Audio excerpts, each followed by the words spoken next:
হেবাজান মোল্লা হইতে সাবধান, যে কোনো সময় জায়গা মতো মাইরে দিতে পারে। আমি জানি এই ভিডিওটা অতিরিক্ত খাউজালা মোল্লাদের সামনে পড়লে যে কোনো টাইমে ভিডিওটা রিমুভ সহ চ্যানেলটাও ডিলিট হয়ে যেতে পারে, কারণ আমার কথাগুলো তাদের কাছে সুইটেবল লাগবে না। সিম্পল বাট ডিসক্লেইমার, ফুল ভিডিওটা না দেখে পিছন গরম করবেন, স্বাস্থ্যের পক্ষে ক্ষতিকর। বাংলাদেশে পলাশবাড়িতে এই রামের মূর্তি বানাচ্ছে, এটা বুলডোজার মারে।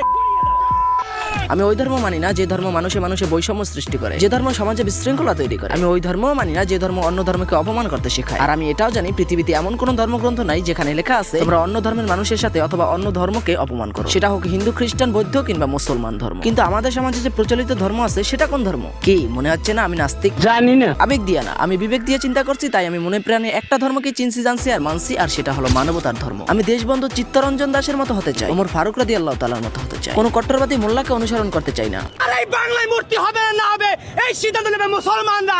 এই বাংলায় মূর্তি থাকবে না থাকবে সেই সিদ্ধান্ত নেবে মুসলমানরা। না থাকলে থাক, না থাকলে ইন্ডিয়া চলে যা। ইন্ডিয়া বোধহয় এই দাদাদের বাপের সম্পদ, জায়গা কিনা রাইখে দিছে, এখন আমার হিন্দু ভাইদের সেখানে যাইতে বলছে। আচ্ছা, অতিরিক্ত ঘিলুমাথার চন্দ্র আমারে বল, সনাতনী ধর্মাবলম্বীরা কি তোর ঘরের পিছনের খাল থেকে ভাইসে আসছে যে কথায় কথায় তাকে ইন্ডিয়া যাইতে বলতাছো? নাকি তোর মায়ের সরি সরি সরি সরি, এরা তো আবার মোল্লা, কোন দিক দিয়ে আবার আমার অভিশাপ দিয়ে ফেলাইবো, তারপর তন্ত্র মন্ত্র ভন্ততে ভস্য হয়ে যেতে পারে। নালে একদম হাঁটা হাঁটা লেন্টারি সব রাজাকারের আক্তারের মায়ের। মানে তোরা কি কোনো দিক দিয়ে মানুষের কাতারে পড়ো? এইসব ছবি ফেসবুকে পোস্ট করো, লজ্জা নাই তোদের? এক একটাই তো কথা শোনার মতো মুখ বানাইছস, আবার সেই মুখ দিয়ে জিহাদ, আইয়ামে জাহিলিয়া আরো কত কিছুর বাণী দেশ। কেমনে রে? সব বাংলাদেশ পাঠাবো খুঁজে খুঁজে। নামাজ পড়তে 15 মিনিট লাগে, সেটা দেওয়া হলো না। 15 মিনিটের জন্য কত ঘন্টা আটকানো হতো? দাদা বলি কি, অতিরিক্ত চুল পাকনামি করবেন না। এতক্ষণ মুসলিমদের বিরুদ্ধে কথা বলছি, তার মানে এটা না আমি ইসলাম বিদ্বেষী, আমি কট্টরবাদী মোল্লা বিদ্বেষী। মুসলমানদের নামাজ পড়তে দিবেন না, তারপর আবার বলেন ওরা কে? আর ওনারা কে? হরিদাস পাল, তাদের জন্য রাস্তা আটকানো হবে? দম বন্ধ হয়ে যাচ্ছে। জান বাংলাদেশে আসেন একবার বাংলাদেশে, দেখাই দিই আমরা কে। থাবরা এমন জায়গায় মারবো, দাগ পড়বো ঠিকই, কিন্তু সেই দাগ কাউকে দেখাইতে পারবেন না।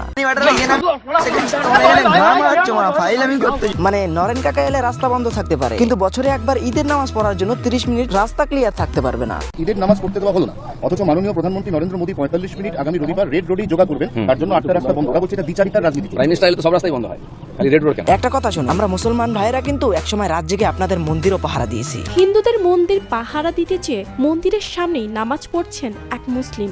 অগণিত মাদ্রাসার ছাত্র আবার পাহারা দিচ্ছে মন্দিরের গেইটে। আমরা বাংলাদেশ আরেকটি প্রদেশ করব শুধুমাত্র সনাতনীদের জন্য। আপনি সনাতনী ধর্মাবলম্বী, তাই আপনাকে রেসপেক্ট জানাই, বাট কিছুক্ষণের জন্য পার্সোনাল রেসপেক্টটা ভুলে আমার কথা শুনে। আমরা কখনোই চাই না কোনো দেশের সংখ্যালঘুদের উপর নির্যাতন চালা, সেটা হোক হিন্দু বা মুসলমান বা অন্য ধর্মের মানুষ। তাই কথা বলার সময় ভেবে পাছার বদলে ব্রেন ইউজ করে কথা বলবেন। আপনাকে বেশি বাস দিব না, কারণ আপনি অনেকের কাছ থেকেই বাস খাইছেন এ পর্যন্ত। বেশি খাইলে আবার লিংপং হয়ে যেতে পারেন দুনিয়া থেকে। আমি জানি আমার কথাগুলো কট্টরবাদী মোল্লা আর তাদের সাপোর্টাররা কখনোই বোঝার চেষ্টা করবেন, তাতে আমার চুলও ছেঁড়া যায় না। এই যে বাজান, এই চুলটাও ছেঁড়া যায় না, বুঝছো? আমি রেসপেক্ট জানাই আমার বড় ভাই যারা মানবতার পক্ষে লড়ছে। চিন্তা করবেন না, আপনাদের পরে আমরা আছি। রাস্তা নেমে প্রতিবাদ চলবে ইনশাআল্লাহ। আর ততক্ষণ পর্যন্ত টার্গেট এই 12,000 খবিশ। হোল্ড কইরা দেহা ভিতরে ইমানদারি তো তোর তো ঘুমার উপরে ইমানদার চোখ হোল্ড কইরা